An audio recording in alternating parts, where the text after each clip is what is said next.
Councilmember Dovin, Present. Councilmember Kloppenstein, Here. Councilmember Nguyen Peñalosa, Here. Mayor Pro Tem Tran, Here. and Mayor Jones. Here. All right. May I ask Assistant City Manager Matt West to do the invocation, followed by Mayor Pro Tem Cindy Tran to do the Pledge of Allegiance. Thank you. Please prepare yourself according to your faith. Lord, as we gather this evening to address the important matters before us, may we do so with a spirit of unity, collaboration, and purpose. We are entrusted with the responsibility to shape the city's future, and in this moment we seek wisdom, clarity, and discernment. Guide our discussions with a recognition that every decision made holds the power to transform lives, foster growth, and create lasting opportunities for all in the community. We ask this in your name. Amen. Put your hand over your chest, face the flag, and repeat after me.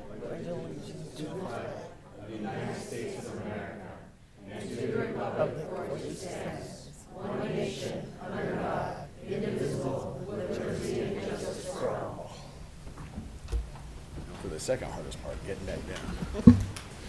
All right. And with that, we will adjourn over to the Housing Authority. So I'll hand it over to Chair Kim Nguyen Peñalosa. Thank you. Madam Clerk, can you please call roll?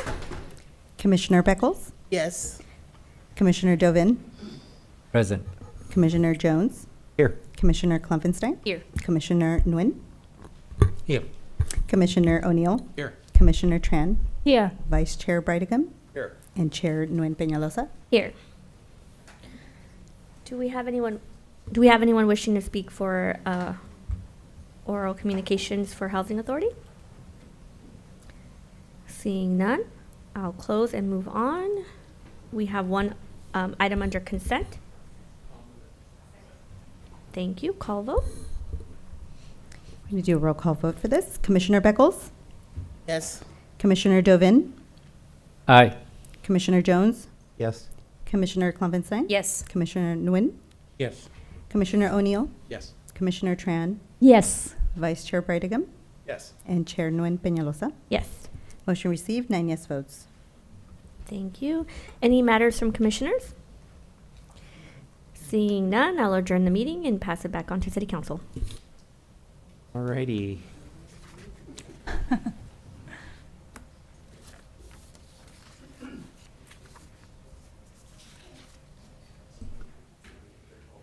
Yeah, thank you. You too.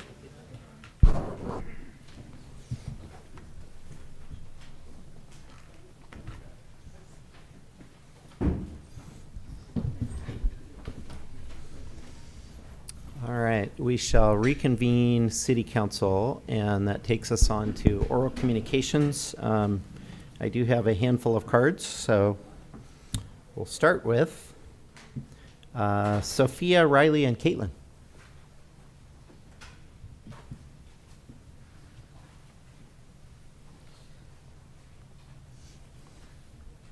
Good evening, Honorable Mayor, council members, and staff of Garden Grove City. First, we would like to thank our coach and Mayor Pro Tem Cindy Tran for inviting us to be here tonight. My name is Sophia. I'm an 8th grader at St. Clement School in Garden Grove and the team captain of the SDS Technicals. We are the only First Lego League City team in Garden Grove. First Lego League allows kids from all over the world to meet and compete in Lego robotics. Our team gets to build and code Lego robots to accomplish various missions. The areas of competition include core values, robot design, robot game, and innovation project. Each year's competition has a theme, and this year's theme is all about the ocean and focusing on the awareness to protect and preserve our aquatic ecosystem. My name is Riley. I'm a 7th grader and the Technical's lead innovation researcher. As described by our team captain, Submerged is this year's theme, and we were tasked with designing an innovation project related to exploring the ocean. We decided to improve the ability of researchers to study and address pollution's impact on marine life. Our innovation idea is to generate clean energy from nature's existing resources like wave, wind, and solar energy on a floating buoy. The buoy recharges and uploads data from a robot fish with sensors that collect data of various chemical and biological pollutants for researchers to help them save a specific habitat in the ocean. My name is Caitlin. I'm a 7th grader, and the Technicolt's Innovation Project researcher. Our robot fish is tackling the problem of eutrophication. This happens when an amount of certain nutrients, such as nitrogen and phosphorus, rise, leading to overgrowth of algae in plants. There are many problems with this, namely algal blooms. Low oxygen water can kill the ocean animals, which can lead to many devastating effects on the ocean's ecosystems. This can lead to many effects such as increased toxins in the water and reduced food supplies for our ever-growing population.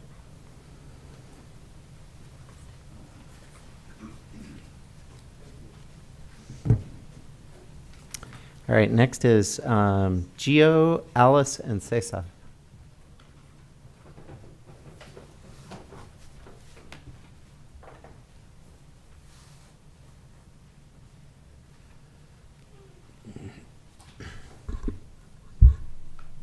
My name is Gio. I'm a seventh grader, and this is my first time in LEGO Engineering. I'm learning to code a robot.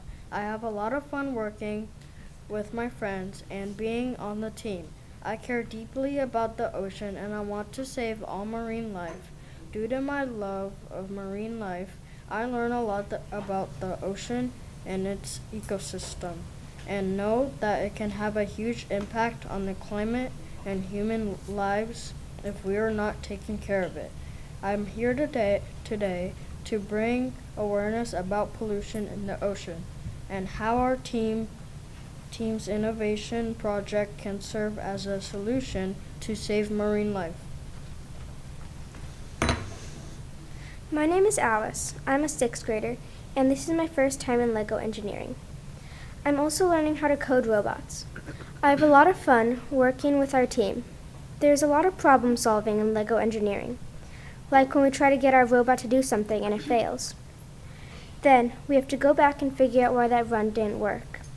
Maybe it was the robot, or the attachment, or maybe it was the code. The skills I learned from joining this team will help me to help real-life issues, especially relating to our beloved ocean. My name is Sessa. I'm an 8th grader, and this is my second year in LEGO Engineer. I'm a builder, and I assist with the Innovation Project boards. Learning about how small changes can have a great effect on how a robot works is something that helps me see that one person can make a change to help the ocean, the climate, and our ever-growing problem of pollution.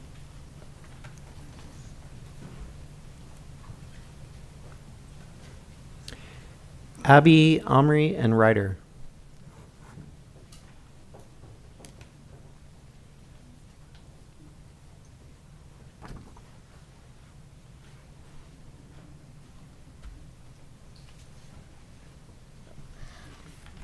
My name is Abby.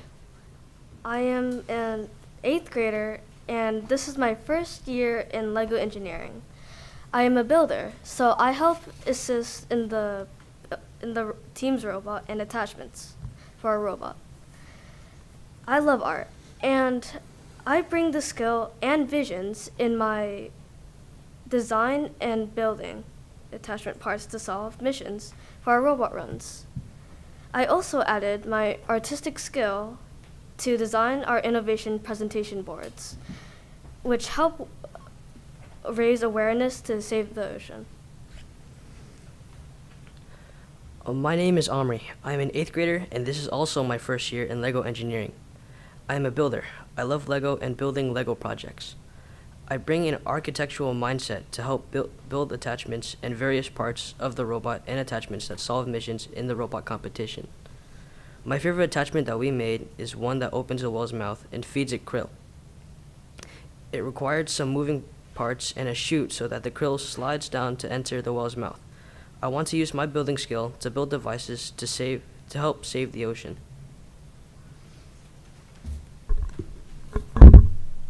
My name is Ryder. I'm a 7th grader, and this is my second year with the Technicolts. I am one of the coders in the team. I help with various tasks in the team and support the team. With our hope, our innovation can help solve the problem of pollution in the ocean. Thank you for always supporting our team.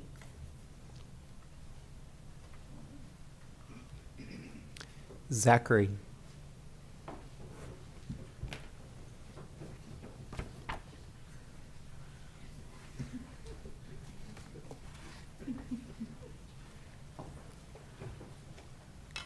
Hi, I'm Zachary, and this is also my second year in the LEGO team Technicals. I'm a co-captain as well as a coder. We just went to qualifiers in this Sunday and won first place innovation. And made it to regionals. We are looking forward to representing St. Columbus School and Garden Grove City as we move forward into this year's first LEGO League season. We are here asking for support from everyone and our most honorable and wonderful city council. Thank you so much for sharing. Thank you so much for having us. Let us share our project. Have a great night. We would like to give this medal to our coach and pro tem mayor, Cindy Tran. Thank you.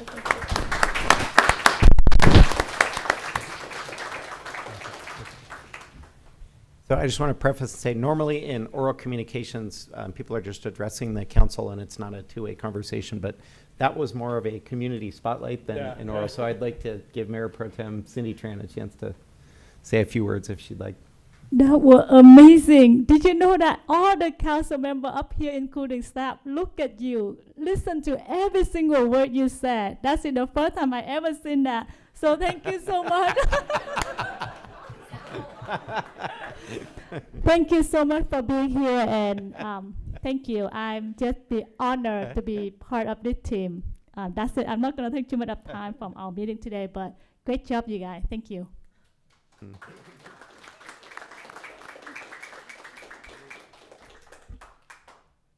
All right, Devin Marsh.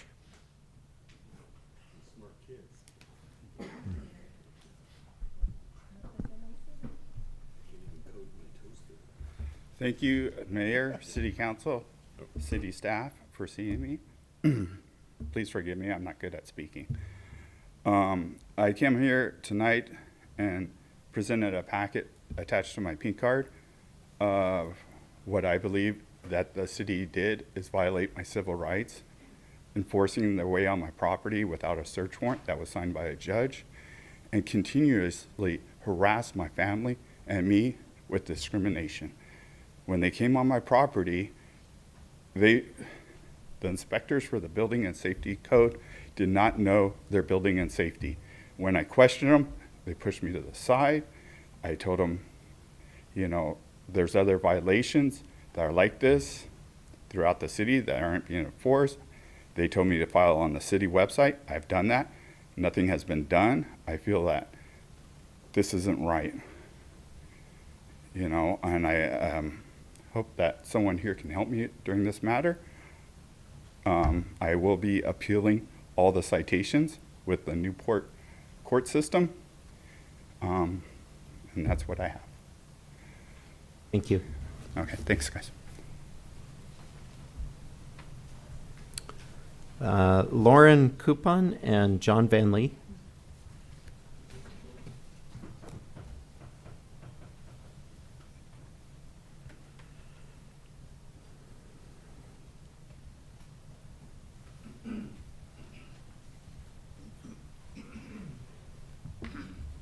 My name is Lauren Coupon. I manage commercial property at Garden Grove and West. In March of this year, the police were called because there was an individual or individuals at the property removing things from a tenant space that was vacant. The police were called. It took me approximately 50 minutes to come from Los Angeles down to Garden Grove to meet with the police officers. When I came into the premises, I told them that the individual who was there was not supposed to be there and to arrest him. I just said this 3 times. The police officers disregarded me. I just got a police report in October after 7 months.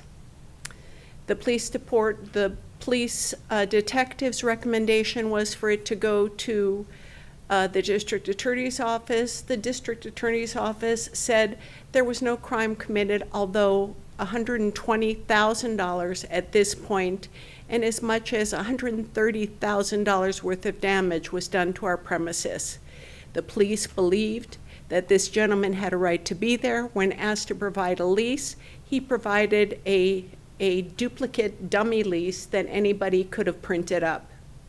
I'd like to know, bring this to your attention so that you can discuss it at another time, but it was so distressful to my owners that they felt the need to come here and speak for themselves, just to ask why.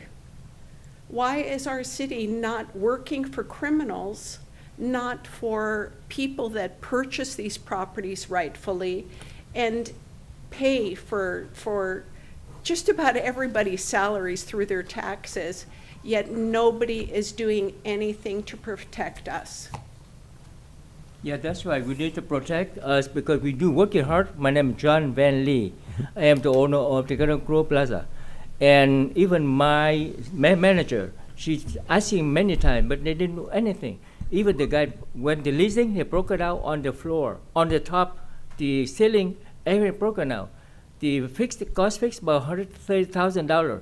But we don't know where we get the money because we're working hard for pay taxes, pay everything, but they didn't do anything. So please help us. I mean, just if somebody can relook into this case and find out where the disconnect is between the police department. I mean, I shouldn't have to ask for desk sergeants on 4 different occasions to intervene to help me. I mean, it's unbelievable. I know there's a representative from the police department. You know, they arrested a Hispanic guy that was in the U-Haul truck, but the individual that was there, that was the head of the whole shenanigans, nothing happened to him. He was given an hour to remove his tools, very peacefully saying by the officers, oh, you go ahead and remove your tools, because he kept on saying he's going to have a heart attack because he's lost $80,000. It was later found out that he was a pre-existing tenant that predated Mr. and Mrs. Lee's purchase of the property in the 90s, and this is a repeat thing that he does from city to city. And I only found that out by one of the Vietnamese tenants that we had signed with, that we had to give his money back. That it was, he was going to pay $200,000 for a space that he would not have a lease for, and I most certainly wouldn't have allowed him to stay because he didn't follow the right process. And thank you for your time. I hope you'll look into this. I hope all of you will look into this. Thank you very much. Protect your citizens. Thank you. Thank you. Thank you. Okay, that's all the pink cards I have. Is there anyone else in the audience wishing to speak on an item not listed on the agenda or just in general for oral? Okay. With that, we will close oral communications. I'll take a brief pause in case the kids want to clear out, so that we're going to head into the business section of our meeting now, so you're all... Yeah. Mm-hmm. Oh, they want a picture with the mayor? Okay, with the council then. With the whole council? Yeah. Yes. Yeah, why don't you guys all... Everybody. Wow, they represent our city, right? Thank you so much. Daddy, you want to put the jacket down? Sure. Here, I got you. Yeah, excuse me. Neither to me?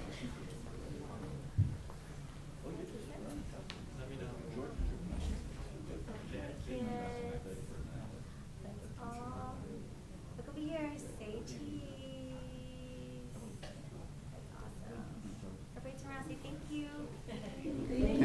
Thank you guys. Yeah, Congrats. one more picture, one more picture. Hold on, one more picture, one more picture. Ready? 1, 2. Good. Thank you.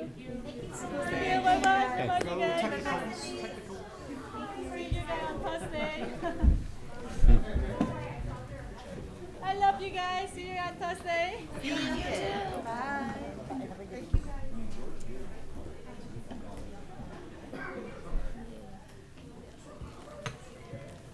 Some of them so little, you know. 56.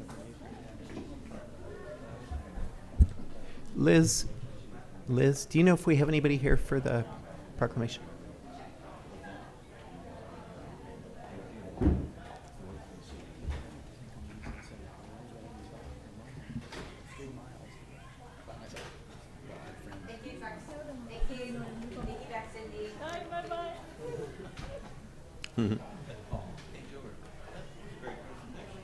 No? Okay.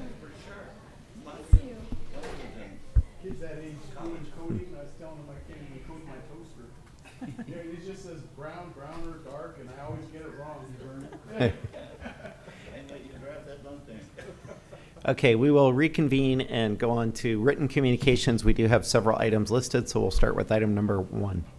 Item number 1 under written communications this evening is a consideration of a written request from LFA Group LLC to extend the operating hours and make an exemption to the city's noise ordinance on Tuesday, December 31st, 2024 at the Garden Amp. And Deputy Director Janet Pelayo is here to provide the report. Good evening, Mayor and members of the City Council. Staff received a written request from the production company of the Garden Amp, LFA Group LLC, requesting to extend operating hours on New Year's Eve, December 31st, 2024, from 10 p.m. to 12:15 a.m. Additionally, this request would also require the approval to make an exemption to the hours listed in the noise ordinance establishing lower noise thresholds after 10 p.m. That's Municipal Code 8.47.070. Since 2017, LFA Group LLC has been the production company of the city's festival amphitheater. The facility's use agreement allows LFA Group LLC to operate and rent the facility until 10 p.m. LFA will be hosting a New Year's Eve event and would like to accommodate the traditional midnight countdown as previously done in 2023, and will provide attendees the opportunity to welcome the new year. Approval of this request will not have a financial impact to the city. It is recommended that the City Council consider the written request from LFA Group LLC to extend operating hours and make an exemption to the noise ordinance from 10 p.m. to 12:15 a.m. on Tuesday, December 31st, 2024 at the Garden Amp. That concludes my staff report, and I'm available to answer any questions you may have. We also have Viet Tran, who's here representing LFA. Thank you. Thank you, Janet. Questions, comments, or a motion? Happy to move it. Second. Call the vote.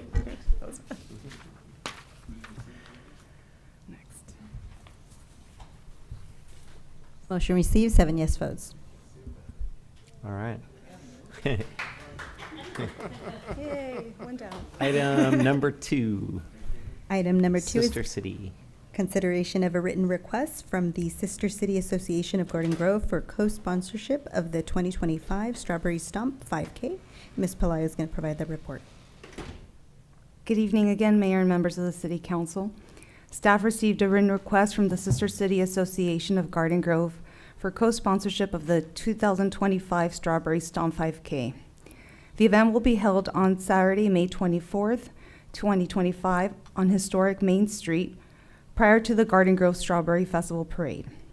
In addition to the parade route on Euclid Street and Chapman Avenue, the 5K will require the partial closure of historic Main Street and Acacia Parkway from 6 a.m. to 10 a.m. The association is a local nonprofit organization that is in good standing with the IRS and has been serving the Garden Grove community since 1989. The association is dedicated to furthering the knowledge and understanding between Garden Grove and its sister city, Anyang, South Korea, while providing Garden Grove students a unique opportunity each year to travel abroad. The association also hosts youth from Anyang, South Korea as part of the student exchange program. All proceeds from fundraising event will go directly towards sending Garden Grove students overseas and hosting the incoming exchange students from Anyang, South Korea. The cost to provide police and public works support, including additional street closure hours for this event, has been estimated to be approximately $13,000. This cost is calculated based on the 2 additional hours that are added to the existing street closure plans for the annual Strawberry Festival Parade. The additional costs will be absorbed within the current departmental budgets. Therefore, no additional appropriation is needed to co-sponsor the 2025 Strawberry Stomp 5K. It is recommended that the City Council consider the request from the Sister City Association of Garden Grove for co-sponsorship of the 2025 Strawberry Stomp 5K that will be held on Saturday, May 24th, 2025. That concludes my staff report. We do also have representatives here from the association available to answer any questions you may have. Thank you. Thank you again, Janet. Questions, comments, motion? Move it. Second. Call the vote.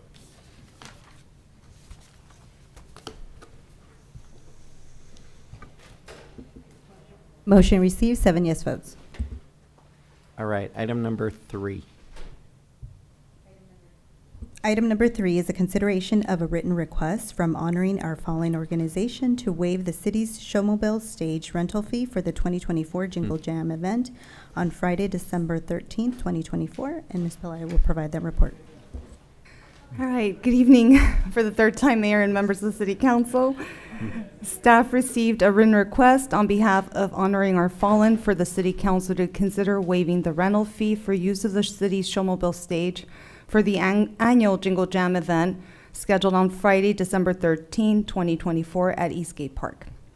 For the 2024 Jingle Jam event, Honoring Our Fallen will be the sponsoring nonprofit organization. The community event is a free and festive night of holiday activities that include photos with Santa, train rides, stage performances from local groups and students, a vendor village, and craft activities. Honoring Our Fallen is a 501c3 organization that is in good standing with the IRS. Approval of this request will forego the revenue that would otherwise be collected for the rental of the city's Showmobile stage in the amount of $350. It is recommended that the City Council consider the written request from Honoring Our Fallen to waive the rental fee of $350 for use of the Showmobile stage for this year's Jingle Jam event that is scheduled on Friday, December 13, 2024 at Eastgate Park. That concludes my staff report, and I'm available to answer any questions you may have. Thank you. Thank you, Janet. George? Yeah, I just want to give a shout out. It is just beyond belief. The mission of Honoring Our Fallen, it's one of the top nonprofits in America. Their mission is I don't know how they do it. Traveling all over the world, transporting the remains of our fallen soldiers, navigating their grieving families through the burial process and all the benefits and the mounds of paperwork involved and everything. They're really a top-notch nonprofit worldwide, and to have them based in our city and in my district, it's really kind of a special thing. And then the Jingle Jam event, it's an awesome event every year, and these two kind of found each other. And so, with that being said, I'd like to make the motion. Call the vote? Oh, did you want to speak? She seconded. Okay, call the vote.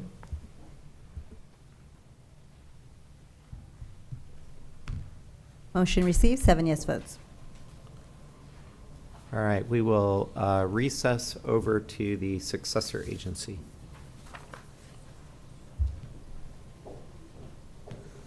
Madam Clerk, would you like to call roll? Member Brightigam. Here. Member Tran. Here. Member Dovin. Present. Member Klumvitstein. Here. Member Nguyen Peñalosa. Here. Vice Chair O'Neill. And Chair Jones. Here. Okay, we already did oral communications, consent calendar. It's just receive and file the minutes. Can I get a motion? Second. Call the vote. Motion received, 7 yes votes. Any matters? Seeing none, we will adjourn back to City Council. We'll reconvene City Council. It takes us on to consent calendar. It's recommended that items 4 through 19 be acted on simultaneously unless anyone would like to pull any items. Mr. Mayor, I'd like to pull 6 and 16. Yeah, I'd like to pull 16. Okay. Motion for the balance. Second. Call to vote.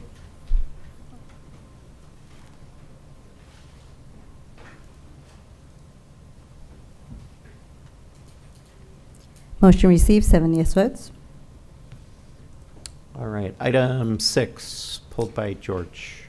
Item 6 is adoption of the relocation plan for the single-family household residing at 12371 Harbor Boulevard, Garden Grove, California 92840. And Ms. Monica Covarrubias is here to provide the report. Good evening, Mayor and City Council members. The item you have before you is a relocation plan for the single-family residence at 12371 Harbor Boulevard. The city acquired this property in July 2013 to construct a new fire station. At that time, the property was leased to a low-income household, and the city honored the original lease terms and rent. Due to the property's current deteriorating condition, the household needs to be permanently relocated, and the existing home will be demolished. The California Relocation Assistance Law Government Code Section 7260 and its regulations, Title 25, California Code of Regulations, Section 6000, govern relocation assistance and determine the benefits tenants are entitled to. These laws also mandate that a relocation plan be prepared, made public, and acted upon by the legislative body whenever displacement occurs. On May 28, 2014, the city contracted Overland Pacific and Cutler, a division of Trans Systems, to prepare a relocation plan and provide assistance to the affected household according to state regulations. The relocation plan was created based on interviews with the impacted household using a survey to gather information on their needs and preferences.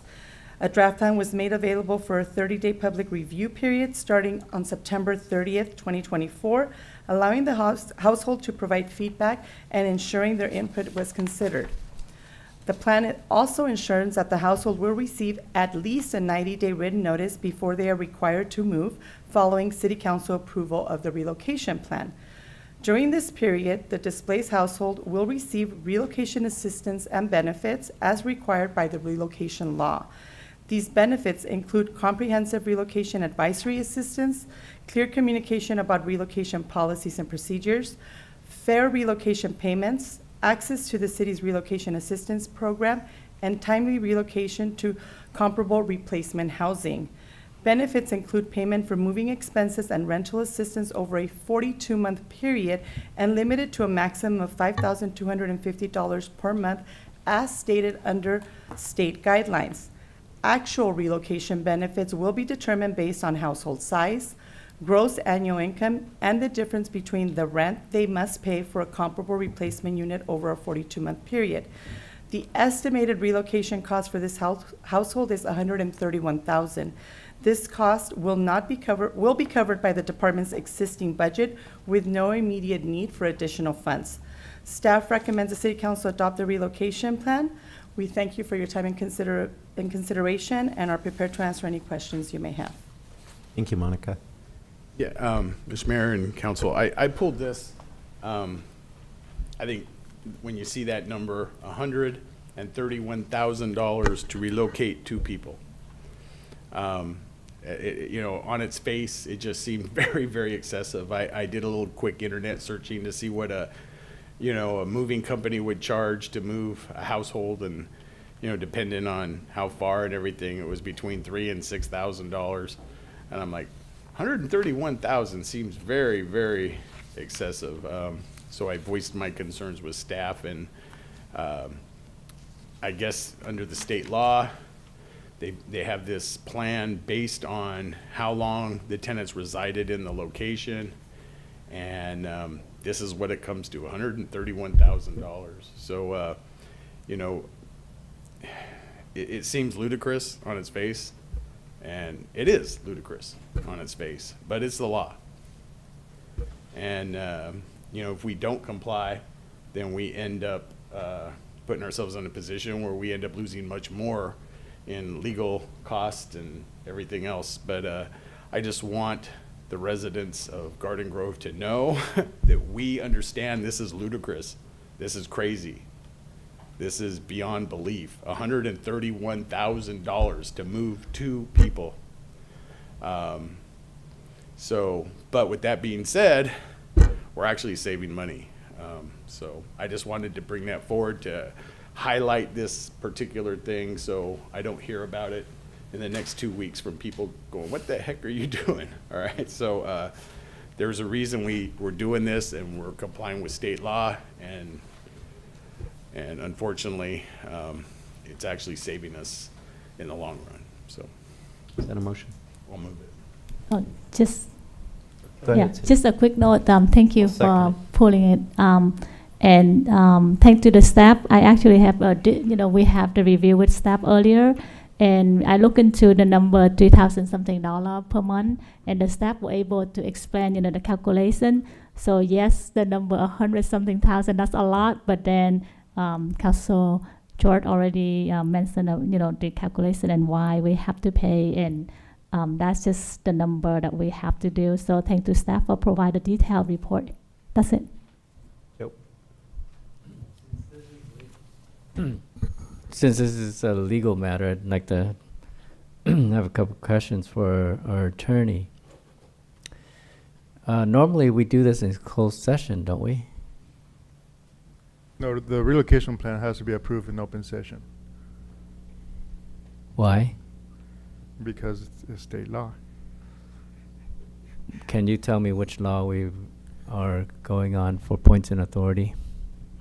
Sure, it was included in the staff report, and it's Government Code Section 7260 and following. That's the beginning of the section that deals with relocation assistance, and then the state has adopted regulations in their HCD, and that's found in Title 25 of the California Code of Regulations, starting at Section 6000, and it has to do with if you're going to take public property and there are residential uses and you're going to displace the residents for your activity, then you're required to pay relocation assistance. So we could have taken the property, tore the house down 20 years ago when we purchased the property, but at the time we were adding properties to build up.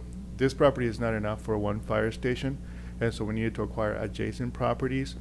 And the city council's policy then and today is not to use eminent domain to acquire property and force, take property. So we had to wait time for the adjacent properties to go on the market and purchase, in the open market rather than take it by eminent domain. In the meantime, we allowed the residents that were tenants at the time to remain on the property. At this point, we didn't get enough properties to build a proper fire station. Instead, we built Fire Station 6 on the park site with existing property we already owned. And now these properties became surplus. And again, because we didn't have a need for the property right away, we allowed the tenants to continue to occupy. It is now time. We would spend more than $130,000 to fix the property to bring it up to a habitable condition. And at this point, due to health and safety concerns, we need to have them relocate. And rather than spend thousands of dollars fixing a home that we may not need in the future, it is better to relocate them and basically clear the land. Okay. So once we allocate this, what's the timeline to move them out, and what are we going to do with the property itself? Yeah. So we have to give 90 days notice, and again, that's a state law for publicly owned property tenancies. For private is 60 days, I believe. So 90 days notice, at which time during that 90 days, we'll be providing the relocation assistance. I mean, this is only to provide the programming for relocating, and then in that 90-day period, our consultants will identify properties where they could move, and assist them in identifying the properties, finding the properties, and then also allowing them to move during that time. What are we doing with the property that we're going to repossess, I assume? Well, we already own the property, right? Correct. We own the property. It was originally acquired for a fire station, which we no longer need. We actually did acquire a couple other properties, but they're not all adjacent. There are some privately owned properties still intermingled. So we'll have some conversations about whether we want to just surplus these off individually. We'd have to follow the Surplus Lands Act, or whether any of the properties are worth acquiring voluntarily and assembling some land for a future project. So those are some discussions that will occur once this property is vacated. So we have some options, and that part may come back to the council. But Absolutely. This is not coming back to the council. Once we vote today, it's dispositive, and then the consultants will work to move them out. The property remains. I heard that we don't want to spend more money renovating it, so I'm hearing that it might be demolished eventually. Will be demolished. We will demolish it right away to ensure it's not a hazard for. Okay. And then if and when we decide to acquire more voluntarily, we're not going to trigger more eminent domain. Correct. And we would come to the council before making those types of Right, decisions. because that's what I'm trying to avoid. This is a kind of one-time thing that's worked itself since 2013, so we've had some time, some history on this. I don't recall it going to the council for the first or second reading, but that's probably me. The main point is that we don't want to make this a regular thing or have others come in front of the council to have to relocate them at a rather expensive price. And I don't have to go into the detail, but Councilman Brightingham already spoke to that. I just want to make sure that the property, after they've vacated, that we repossess it, and that the disposition is to be demolished, and keeping an option that it can go into our surplus, and or options to acquire more property, which is the city might want to develop something else, if not a fire station. That's reserved for another time if we go that next step. But I want to refresh that and have it on the record so people know that these properties will be properly managed and maintained. And this is a one-time thing.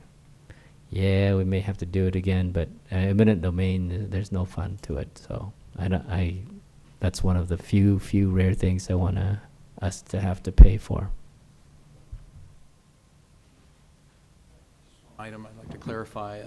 Part of the $131,000 is to subsidize the differential in the rent that it's now going to. We never raised the rent, right? It was like $1,100 a month for this house. So obviously, where they're going to go is going to cost more. So this is going to subsidize it, from what I heard, 42 months, right? By law, Correct. we're required to help subsidize it. That's what that's doing. So That's what Yes. that is. okay, just wanted to make sure the public out there knew what was going on. Thanks. Yes. Okay, we have a motion and a second. Motion by George and I seconded. We'll call the vote.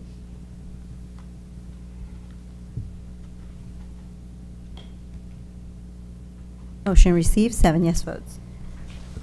All right, item 16 per Councilmember John O'Neill. Yeah, thank you. Item 16 this evening is review of the automatic pass-through water rate adjustment, and Director Patricia Song is here to provide the report. Madam Clerk, good evening, Honorable Mayor and members of the City Council. So this item is a request for your review of pass-through adjustments on the city's water rate, which will take effect on January 1st, 2025. The city's current rates were established in December 2023 through an ordinance number 2948, which also authorized automatic pass-through adjustments to accommodate changes in wholesale water purchase costs.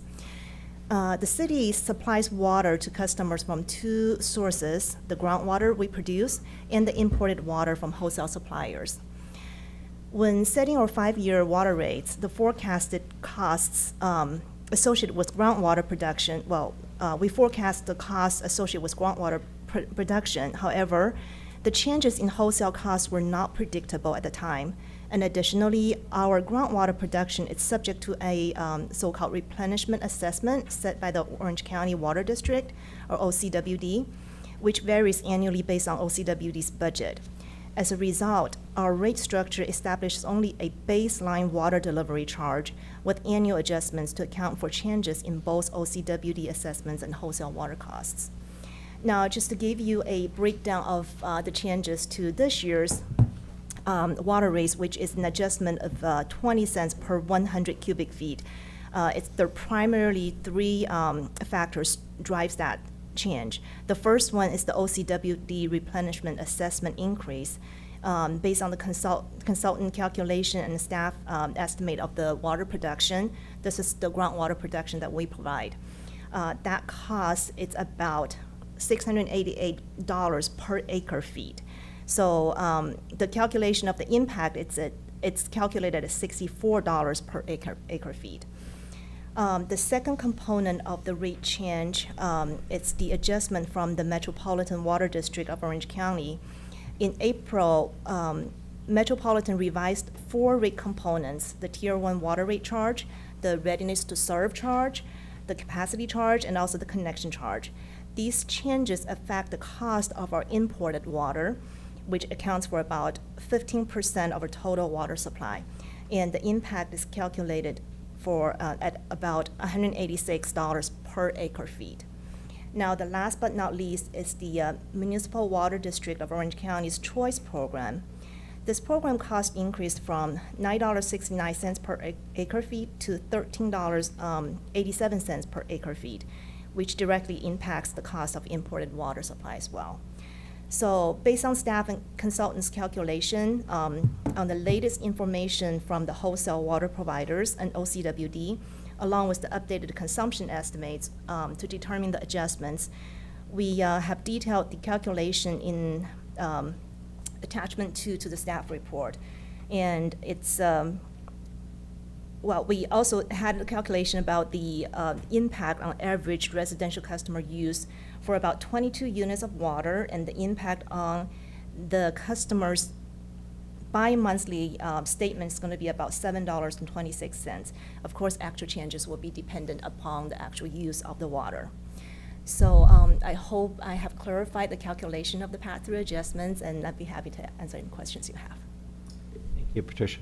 Go ahead, John. Thank you, Patricia. Thank you very much. I thought this was important to pull from consent only because it is a major item for 34,000 water payers here in Garden Grove. I was a little taken aback when I saw it because I'm the first one to vote for an increase to cover charges. I don't want to be subsidizing anything, but this hit me pretty strong because even though it sounds small, 20 cents, 2021 it went up a nickel for both tiers. We're tier 1, tier 2. If you're a low water user, you might have all your tiers in tier 1, but for most people like me, I go into tier 2. I have a large property. I try not to water too much and just keep it down as much as I can. I don't water that much actually, but my bill's a few $100s every billing cycle. So 20 cents per tier or per cubic 100 feet. I'll give you an example. 2021 it was a nickel for both tiers. 2022 we raised it, and this council raised it a nickel on the first tier, and then we were kind of, in my opinion, we were penalizing tier 2 users at that time in 2022 because the second tier went to 20 cents increase. 2023 we did a 10 cent for both tiers, so kind of evened it out. 2024 we passed the resolution for the 5-year plan and all that, and at the time it sounded great. Hey, yeah, we'll just pass through the cost of this nickel increase in charges. Well, now it's come back and it's 20 cents per tier, and I'm not going to argue too much the fact, but I think the calculations could be skewed. I'm not going to vote in favor of this tonight. That's one reason I want to bring it forward. If it was maybe 10 cents per tier, I'd probably vote for it. But I think we need to take another look at this because I think people's bills are going to go up more than $7 a pay period. I think it's going to be more like $10 or $20. And I think 34,000 of our ratepayers out there are going to be upset that we didn't, if we just pass this under consent, that it would be in the item. So I don't think there's anything really to argue. I don't know if any of my colleagues want to say anything, but yeah, so I'm not in favor. I won't be voting in favor of the 20 cents per tier. If we discuss it and maybe come up with something else, I'm open to that. But that's all I got right now. George? Yeah. So last year, we literally put through what I understand was probably the largest water rate increase in our city's history. 5-year plan. And quite frankly, it was way above what even our experts said we needed to maintain the water. And I voted no on that because of that. It was so much more than we needed. And now, less than a year later, we're being struck with this. I think it's ridiculous. I won't support it. We just hit the taxpayers with this huge rate of tax hike on their water. And now we're saying you got to do it again. And honestly, when we hit them the first time, it was more than our experts said we needed. It was, our experts literally came here and said, this is very conservative. You don't need this much. All right, but we still, as a body, passed it. And now we're being hit with this. So I agree with John. I'm not going to support this. I think it's a little ridiculous. I think maybe, and I'm not disparaging you at all because I know you do a great job crunching these numbers, but I think there's some wiggle room in this. And I don't think this needs to be so high. I agree with both of the council members that spoke. I don't like to vote for something that we have to ask the resident to pay more.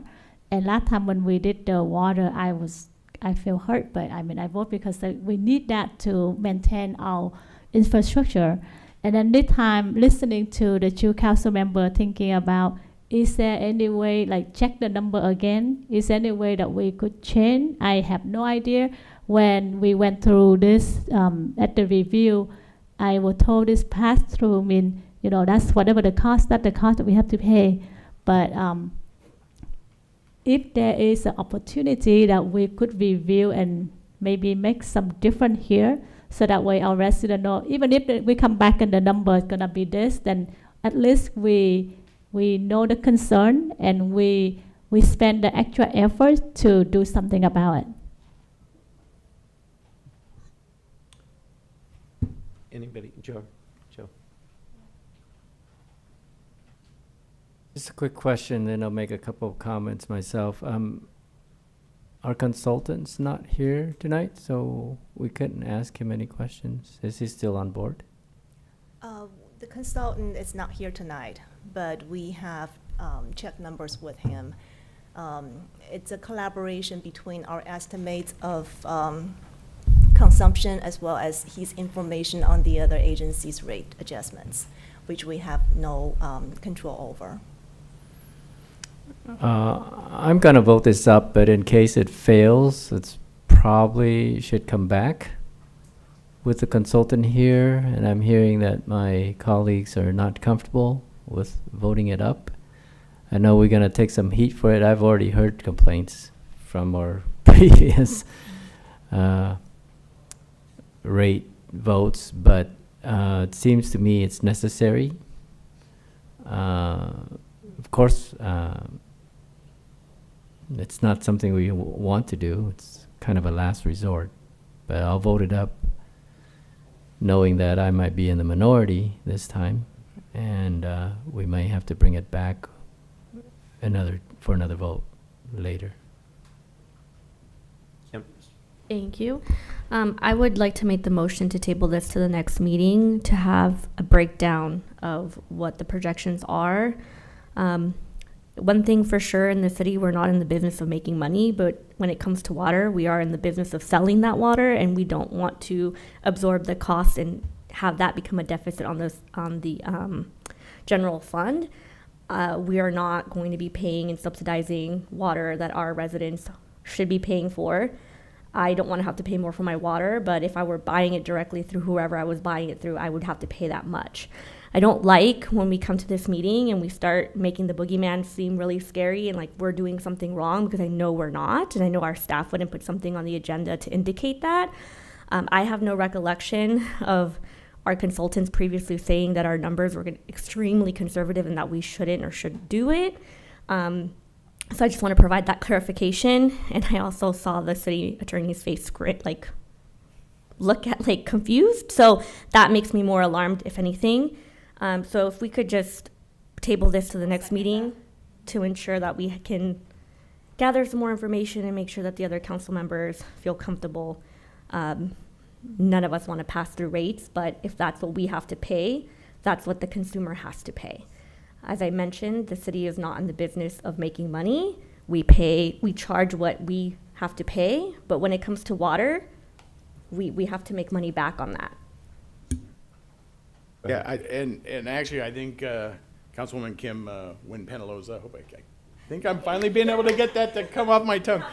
I think her idea is a good one. I'd like to see a little more deep dive into this, and I know that's going to be a little ask for you, Patricia, but you know, I just, in good conscience right now, I know we just put this 5-year of rates going into place, and I know that was supposed to be way more than we needed, and I'm just a little leery about this at this point, so I would like to see a little more of a deep dive. I think Councilman or Councilwoman Wynn-Penaloza is got a great idea. Can we get a little bit more information on this, a little more deep dive of what what we're looking at for cost and not just that little spreadsheet, but let's break it down. I'd also like to know, you mentioned the increases on the different platforms. And I don't know this, but I want to think that some of those happened prior to our vote of the first raise. So I don't know that, but I'd like to know when those things were implemented. So it could help me make my decision. So I agree. I think maybe we should table this for 2 weeks. Yeah, and I would agree with that. And the reason I brought it up was because, we just had a 3-day weekend, Veterans Day, and we get the agenda, comes out Thursday or Friday. I think this one might have came out Friday. Council's hit with this to review it over the weekend. And, it's a big deal to all our, so we need more than a holiday weekend to look it over, and we need to get the numbers, and we need to crunch it, because if we can do 10 cents and 10 cents for 6 months, and then 6 months later come back and do another 10, if that's what it has to be, I'd rather do that than just do an implement 20 right off the bat and hit everybody, January 1, they're gonna hit with the water bill that's gonna be, well. It's going up already. Yeah, no, I know. Well, everything's going up, right? So anyway, thank you for the motion and the second. I appreciate it. Okay, we have a motion and a second to continue the item. Please call to vote.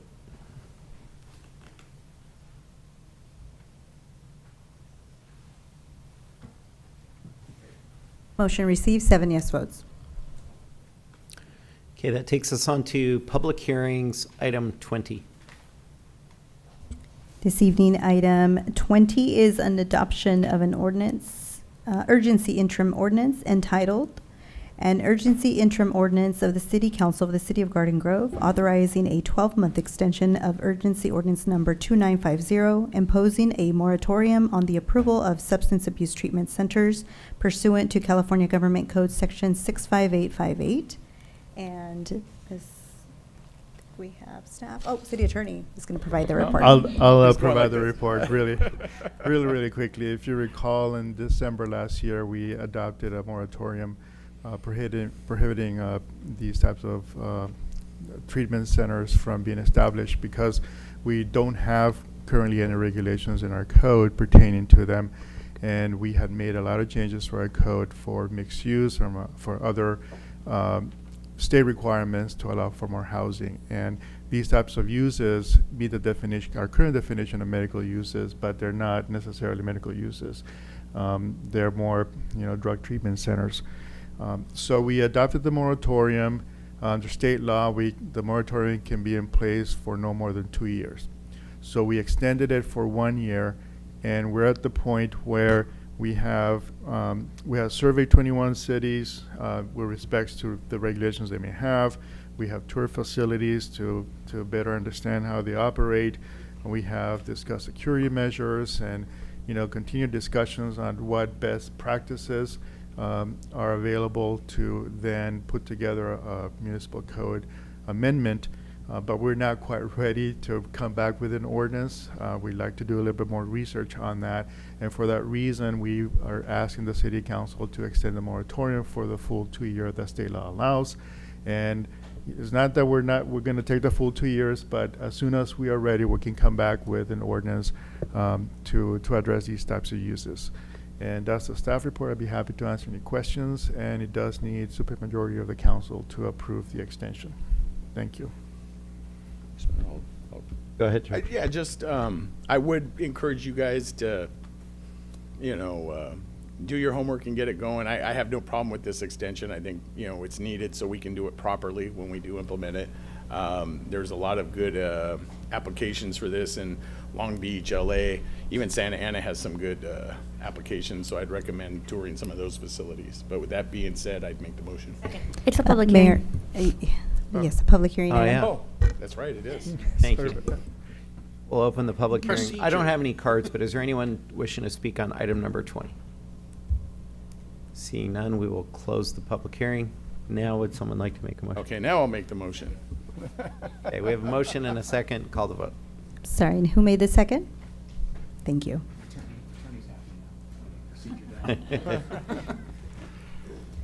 Motion received, 7 yes votes. Commission Committee Matters, item 21. Item 21 is receive and file Measure O Citizens Oversight Committee Annual Report for fiscal year 2023-24. And we have member Sanders here to provide that report.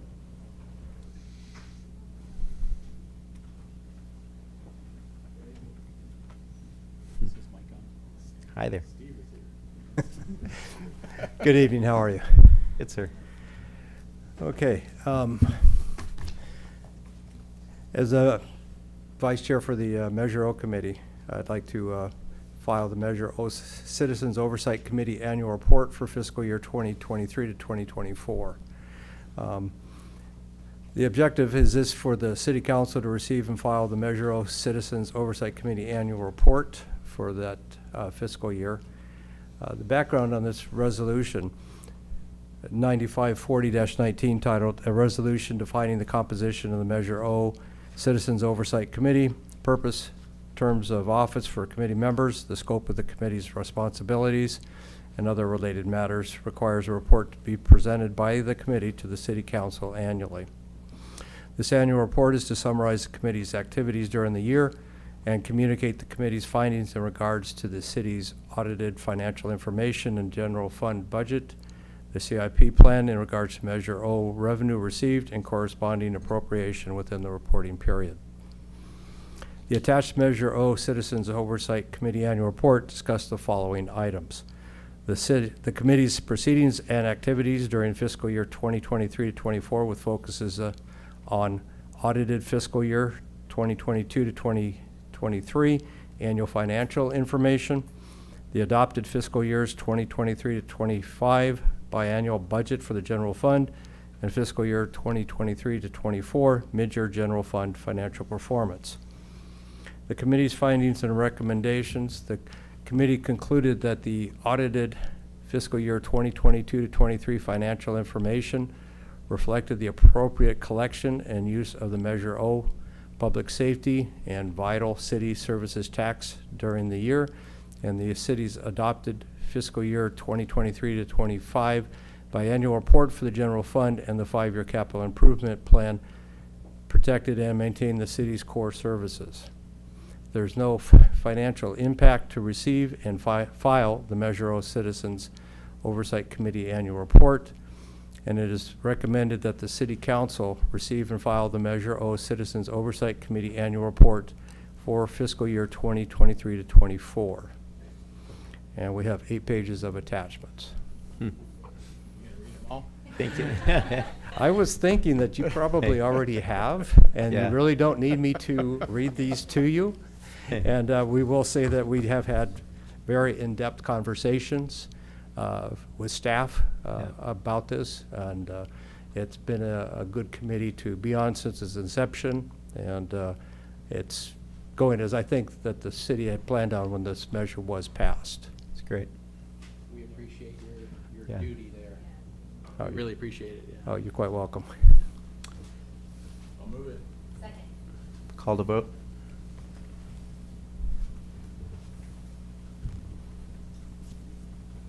Motion received, 7 yes votes. Okay, items for consideration, we do have several listed, so we'll go on to item number 22. Item 22 is adoption of a resolution to accept the Tobacco Law Enforcement Program grant funds and authorization of agreements for implementation of the program. And Ms. Director Nikki Wetzel is here to provide that report. Thank you, Mayor, members of the City Council. The item before you is a request to accept the grant funds from the State Department of Justice for our continuation of our local tobacco enforcement program. We were last awarded funds from 2021 to 2024, and we were thrilled to have gotten funding again in the amount of $735,990. And this will help us to enforce flavored tobacco bans and ensure that minors aren't being sold tobacco, and in general make sure our tobacco retailers are operating in compliance with state law. So with that, we do recommend that the City Council adopt the resolution that is before you, as well as authorize the city manager to sign various agreements to implement the program. Thank you. Thank you, Nikki. Questions, comments, motion? Call to vote.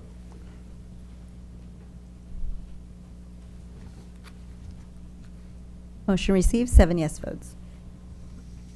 Item 23.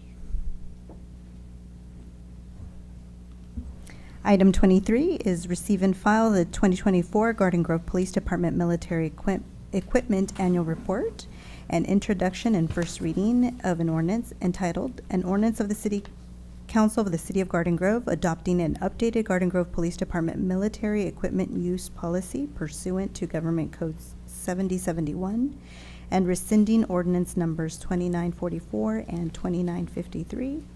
And Chief Alfaro is here to provide the report. And he's going to punt to me. So the city attorney will be providing a report. So before you, this item has come before you a couple of times already because we adopted the policy per state law, and we over time have needed to make some revisions to the policy, and that's where we're here again. We need to come once a year to present the annual report, which is before you, and that one is just a receive and file. In the report, we basically identify the instances where we used the equipment, and also whether there were any complaints, and there were no complaints. And so that's for you to receive and file. In addition, we're asking for you to introduce and send to second reading an ordinance that would amend the policy. And the amendment has 3 items. Number 1, it would authorize a refurbishing of equipment that has been used so that we have a minimum amount of, for example, bullets. Second of all, we're adding aerial or drones to the policy because they're considered military equipment under state law. So even though the drones are not going to be firing any, any bullets or anything like that or exploding, state law still defines them as military use. So the city council approved the purchase of drones, and so they're being added to the policy as part of the equipment that's going to be used. And there's also one unmanned ground vehicle that's going to be added as well. And with that, it is not a public hearing, so the recommendation is for you to receive and file the annual report, and number 2, to introduce and read the ordinance, and you already authorized reading it by title only. I'll be happy to answer any questions and punt to the chief if I don't know the answer. Thank you. Do we have a motion? I'll move the recommended action from the attorney. Yeah, I'll second it, but I do have a going through that list, there's things that are clearly civilian, like the shotguns. Yeah. I mean, that's not military. They're you can go buy them at any. Is that for the same reason as the drones are listed? The government declares that that's military, or? Well, we have this discussion, with PD, my office, my partners, and when you look at the definitions of state law adopted, pretty much anything that fires other than a baton is going to be military use because you use guns in war, right? But yes, there's a gray area as to whether a service weapon, is not military use, but what kind of service weapon? We're talking Magnum 44 versus, Glocks or 9mm. So in order to be safe, we just list everything in the policy. Well, this law's been around for about, 5 years now? Where they have to 3 years. 3 years, okay. So Yeah. I think, we can get a general consensus of what other cities are doing, and I don't know if we need to unnecessarily burden the PD with reporting how many shotguns they have and how many, things that are clearly not military. And if you look at the annual report, we're not going to report how many times the service arm is fired. Yeah. We're only going to report some of the major equipment when that was used. That's going to be reported. Sure. All right, well, thank you. And I'll second it. Call to vote.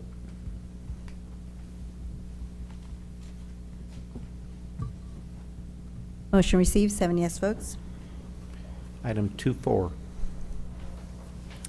Item 24 is introduction and first reading of an ordinance entitled, An Ordinance of the City Council of the City of Garden Grove amending provisions of Chapter 11.32 of Title 11 of the Garden Grove Municipal Code pertaining to the removal and replacement of city trees.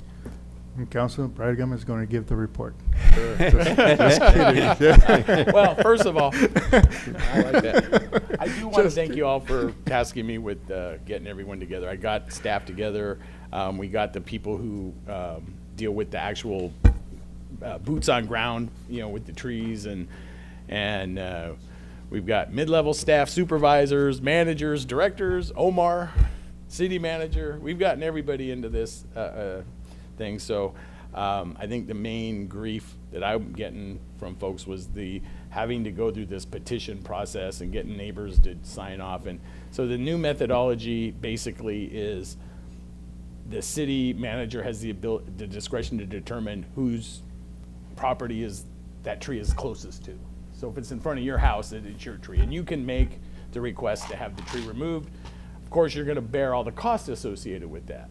And also, you know, we want to preserve our trees. We don't just want all the trees cut down. So you also need to agree to plant a city-approved tree in its place instead of one of these. You know, right now we've got these big pine trees that are 150, 200 foot tall that are, you know, people want to get rid of, but you got one neighbor next to you who's like, oh, I love it, you know, and then it falls down in a storm and it crushes somebody's car or their house, and now the city's got to pay damages for all that. So this makes it a lot easier, a little more modern, instead of, you know, back in the 70s going around and getting signatures was probably cool, but nowadays a lot of people don't. People answer their door. Yeah, good luck getting anyone to answer their door at Right. all, right? So that's the main changes. You still, if the city determines, this is case by case, so the city still has pure authority to say, no, we're going to save that tree for whatever reason.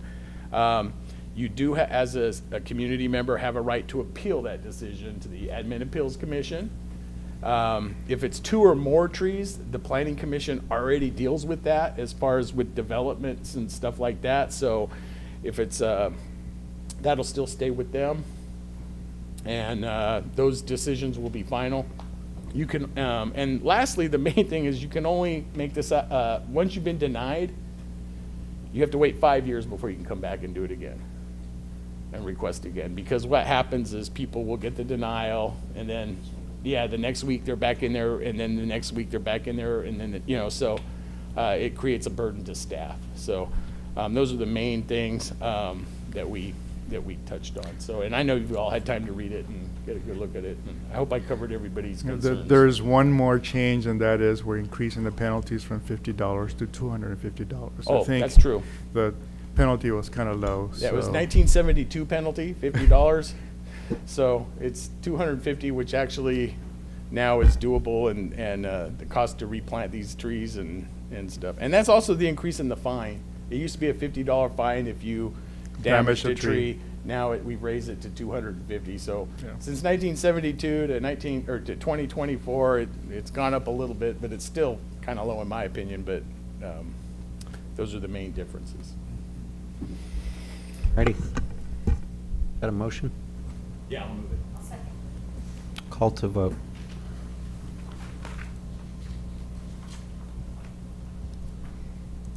Motion received, 7 yes votes.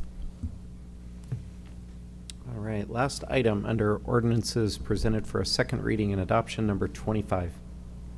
Second reading and adoption of ordinance number 2958, entitled An Ordinance of the City Council of the City of Garden Grove, adding Chapter 8.96 to Title 8 of the Garden Grove Municipal Code pertaining to camping on public places and interfering with public access. Thank you. I'll move it. Call to vote.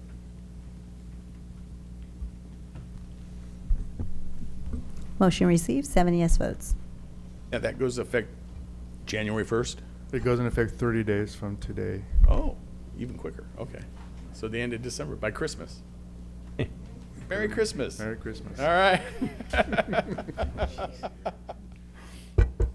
All right, that takes us on to matters. We have no items listed, but we'll go around the horn. So, George. You know, I was going to talk about our trip to Seattle, but our Mayor Pro Tem is going to handle that, so I'll defer that to her. That's all I have. Birthday boy. I'll defer to Cindy Okay. on Seattle. Yes, so this is just to report back to our city. We traveled to Ground Mount, Washington, where we tour Great Wolf Lodge to see the latest renovation, including upgrade room, enhanced restaurant, and newly added dry playground. So as council member, public servant, right? Sometimes we have to do something that you just have to do it to serve our city. And in this case, that day, we have to take time off from work. We got up early, 6 a.m., the flight early. And thanks to, for that trip, we have council member George and council member O'Neill came later. Beside that, our city manager Lisa and Ursula came too. So why did we have to go? So sometimes we have to make decisions on certain things, and we need to do our homework. And that part of the reason why we went there. And it was really a quick trip. Left 6 a.m. and came back after 10 p.m. And so we would do whatever it takes for our city. So that's first. Second, just want to say great job to our staff on the Jack-o'-lantern. I went there, kids were so happy with getting the candy and have fun, taking picture.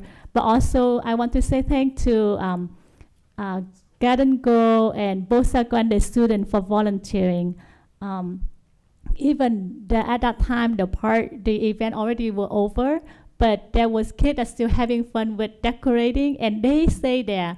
And at the end, after that, I saw them how they have to do the cleanup, pick up all the trash and everything. It was very impressive just to see that they spend the time and they stay way after the time that they were supposed to. So great job, and thank you for volunteering.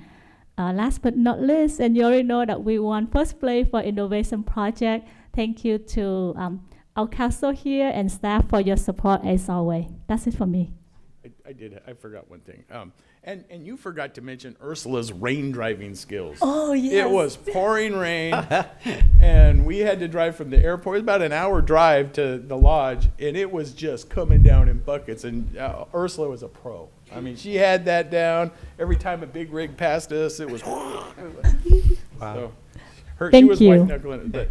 But I did forget to mention, and I don't know how I forgot, but we dedicated the Strawberry Zest sculpture last week, and I'm really, really happy that that is finally done. And just a shout out to our artist, Jennifer Stewart, and to the council, who's been very, very generous in letting us locate it there in front of the fire station on Valley View, just south of Chapman. And if you have time, go out there, take a look at it. It's kind of a neat, sculpture. 5-year effort to raise all the funds and get it, and then get it made, and then finally donate it to the city. So I think everybody should take a look at that and get a look at it. And I know everybody. Well, with that being said, that's all. Great job, and thank you. Yes. Go. I was hoping he'd forget about it and not be able to whip through back, but he did. Okay, so I'm all about the Strawberry Zest too. It's a legacy project, and kudos to George, and a lot of people worked on it with you. And the artist is very insightful, and the sculpture, not statue, is very meaningful. I do recommend, just as George said, everybody just take a quick exit off the Valley View Freeway, and you'll be there in a minute or two. And beautiful place to take pictures, and small little park around it. And there's no benches, but we don't want people to loiter there. But other than that, it's definitely gonna be a tourist attraction, a hotspot. And the hotspot's coming to us too. So George missed that. We're gonna have another version, smaller, here at City Hall. I can't wait. But thank you for everyone who donated. I think the website's still up. You can still donate, right? No more money. Ah. Well. How often do politicians say, "Don't send me money"? No money. So it's all paid for, which is a really, really good news, and we can celebrate the holidays with that. That's all I have. Real quick, before I pass on to Stephanie, since we're on that one, I'd like to say a few words. Just kudos to Councilmember George Bradigam for championing that project, for being persistent, sticking with it, and seeing it through to a successful completion. And I love Jennifer Stewart, the artist.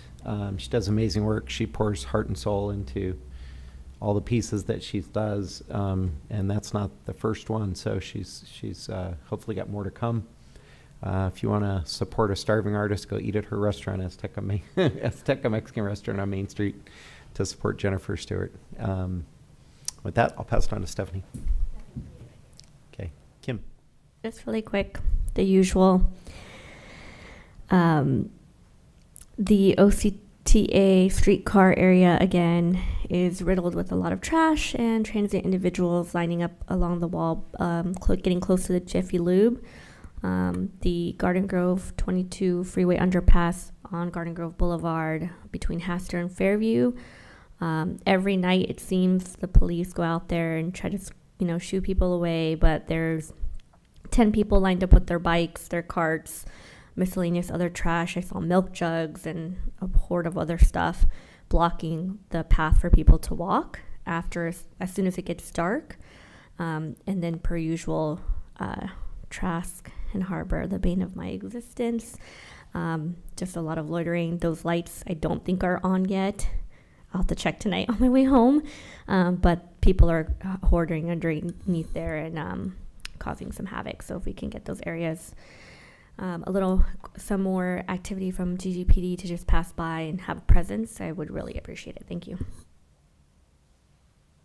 City Manager Lisa Kim. No items, Mayor. Thank you. General Counsel, anything to report out? Any need for closed session? Nothing for me. Thank you. All right. I just want to say happy early birthday to Councilmember John O'Neill. And with right? Thanks. And with that, we will stand adjourned. So enjoy the rest of your evening, everyone.